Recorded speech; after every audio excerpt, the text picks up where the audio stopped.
बिस्मिल्लाहिर्रहमानिर्रहीम educational channel के मुअज़्ज़ज़ सामईन अस्सलामु अलैकुम। कफ़ार मक्का ने हुज़ूर अकरम सल्लल्लाहु अलैहि वसल्लम से मुआजिज़ा तलब किया तो आप सल्लल्लाहु अलैहि वसल्लम ने चाँद को दो टुकड़े करके दिखा दिया।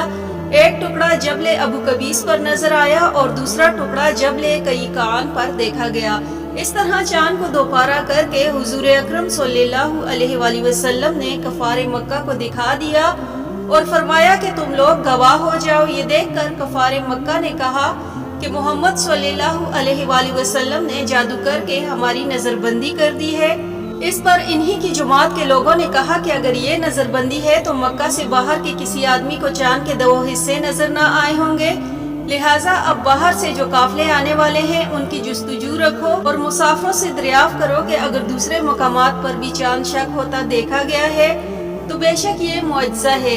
चुनाचे सफर से आने वालों से दरियाफ्त किया गया तो उन्होंने बयान किया कि हमने देखा है कि उस रोज चांद के दो हिस्से हो गए थे। इसके बाद मुशरिकीन को इनकार की गुंजाइश न रही, लेकिन वो लोग अपने अनाद से इसको जादू कहते रहे।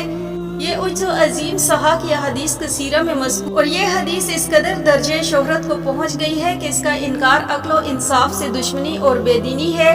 अल्लाह ताला ने इस मुआजिज़े को बयान कुरान की सूरह कमर में इन अल्फाज के साथ बिला ऐलान फरमाया है कि कयामत करीब आ गई और चांद फट गया और कफ़ार मक्का अगर कोई निशानी देखते हैं तो मुंह फेर लेते हैं और कहते हैं कि ये तो जादू है जो लगातार चला आता है, और उन्होंने झुटला दिया और अपनी ख्वाहिशों के पीछे चले और हर काम करार पा चुका है। अहले सुन्नत ने क्या खूब फरमाया है कि सूरज उल्टे पांव पलटे, चांद इशारे से हो चाक, अंधे सजदी देख ले कुदरत रसूलुल्लाह की।